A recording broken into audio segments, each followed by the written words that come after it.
Bonjour Michel. Écoute, je suis ravie de t'accueillir pour ces Zebra collaborations. Donc, si tu veux bien, je te laisse te présenter.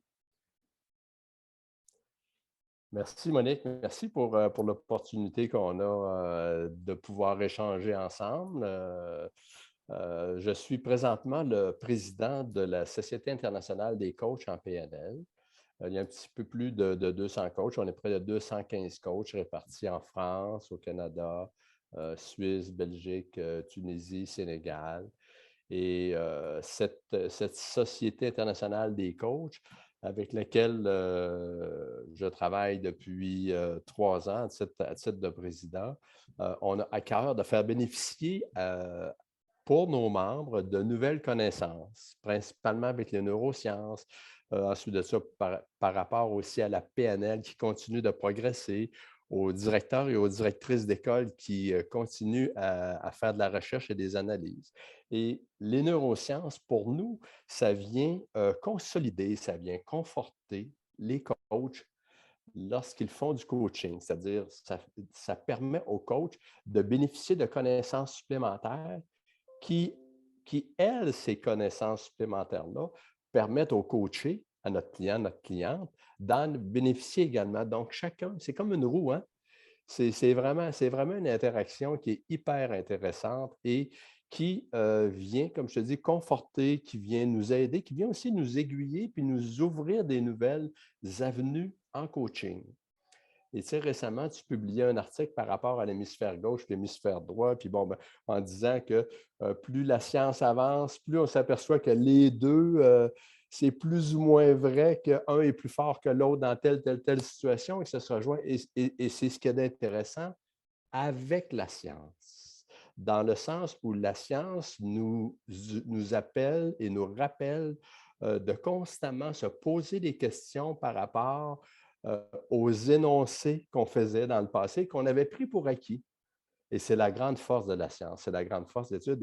Et honnêtement, en coaching, c'est vraiment intéressant. Et j'ai encore en mémoire quand tu faisais une présentation et que tu parlais d'un des aspects les plus importants, puis pourtant tu es une neuroscientifique, tu es un docteur en neurosciences. Un des aspects les plus importants pour le coacher, c'est la sécurité, hein, son environnement, aller dans le monde de l'autre. Et ce sont tous des termes qu'on utilise en PNL. Aller dans le monde de l'autre, ne pas prendre de perception, mettre notre jugement à la porte de notre bureau. Alors, c'est un peu comme si on avait gardé notre jugement sans jugement et de permettre à notre client, à notre cliente de progresser.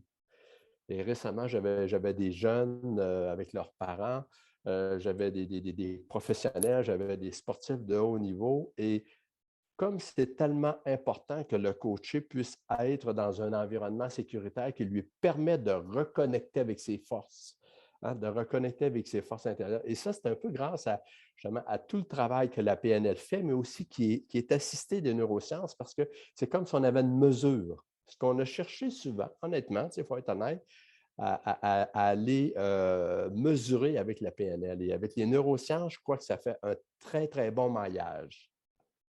Est-ce que, J'irais quasiment jusqu'à dire mariage. est-ce que tu dirais que les neurosciences aussi apportent aux coachs finalement le pourquoi elles commencent à voir un peu comment leur protocole fonctionne, pourquoi ça marche, mieux comprendre le cerveau de leur coaché et puis le leur aussi, tant qu'à faire. Est-ce que ça les aide aussi dans ce sens pour toi?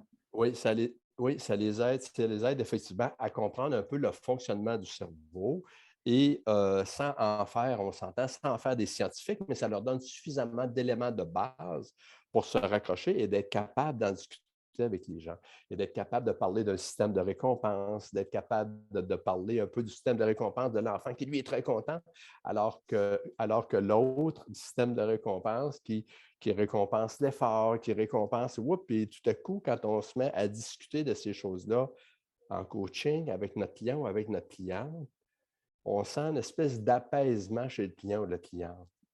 Et c'est un peu comme si le client et le client ou la cliente se donnaient la permission de devenir lui-même. Tu sais, il y a beaucoup d'effets, je dirais, précis, particuliers quand on utilise des neurosciences avec l'ensemble des outils de la PNL, c'est extraordinaire. Et il y a d'autres outils, bien entendu. Ce n'est pas une finalité. Ce n'est pas parce qu'on est coach PNL que c'est fini, pas plus que quand on est coach technique, c'est terminé. C'est comme n'importe quel métier ou profession. S'il n'y avait qu'une chose qui devenait la panacée, on arrêterait. On continuerait dans ce sens-là, mais on irait tous dans le même sens aussi, ce qui pourrait avoir des effets pervers. Ouais, et c'est super justement ce que tu disais en parlant de mariage, de pouvoir, moi je trouve ça génial de pouvoir justement mailler les deux, et les neurosciences et le coaching, et d'utiliser ça aussi comme les neurosciences comme un outil complémentaire, aussi pour parfois expliquer aux coachés que ben oui, ça va prendre du temps parce que c'est un apprentissage, et que cet apprentissage, ça se passe comme ci, comme ça.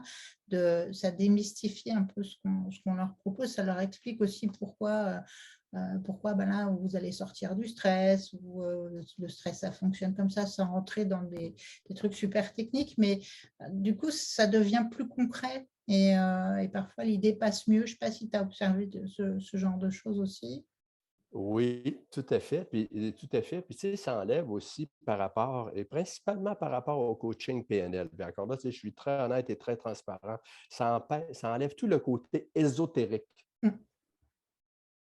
C'est pas ésotérique, le coaching PNL, mais la perception que certaines personnes avaient, ça enlève cette partie-là, grâce justement aux neurosciences, et qui permettent aux coachés de dire, OK, je comprends qu'il y a une évolution à faire.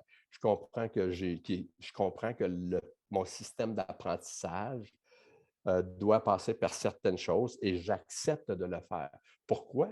Parce qu'on réussit à le mettre dans un environnement sécuritaire, un environnement de respect inconditionnel et d'acceptation inconditionnelle de l'autre aussi. Il y a beaucoup d'apprentissage pour nous, les coachs, puis il y a beaucoup d'apprentissage qu'on peut transmettre consciemment à notre client, qui lui permet à lui ou à elle de s'accepter et d'accepter de faire son changement.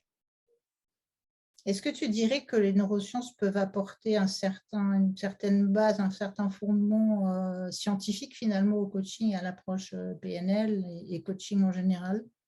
Ben oui, au coaching en général, à l'approche PNL, et d'ailleurs, la majorité justement des écoles qui ont un programme accrédité chez nous ont cette orientation-là, et on va en faire un point dans les prochaines années à l'effet ça va prendre un module neurosciences quand on va arriver au module post-maître.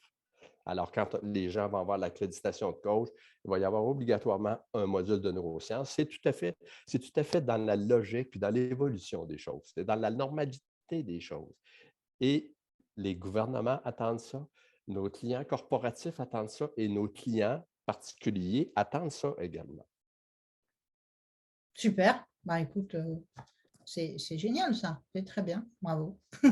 Bravo, bravo. Et je ne sais pas si je l'avais mentionné au début, mais j'aimerais aussi remercier Pauline Francoeur et Roxane Vézina qui nous ont mis en contact. Oui, oui, oui, tout à fait. C'est ces deux personnes qui sont très réseautage, et c'est tout le temps intéressant. Et merci à toi également, Monique. Ben, merci à toi, et puis merci aussi à Roxane et à Pauline. Alors Roxane qui est pour l'instant pas disponible pour un Zèbre Interview ou Zebra Collaboration Interview, mais ça va venir, c'est prévu. En tout cas, un grand merci. Je sais que tu as plein de trucs à faire. Un grand merci, Michel. Merci pour ce qu'on fait ensemble. Merci pour m'avoir accepté au sein du SIPNL. Et puis, écoute, plein de bonnes choses de l'autre côté de l'océan, là-bas. Oui, tout à fait. Et on espère se voir en présentiel dans les prochaines années. Oui, et peut-être avant même. Ça serait Peut-être bien. avant, tout à Ça fait. serait bien. Merci beaucoup, Michel. Bonne fin de journée.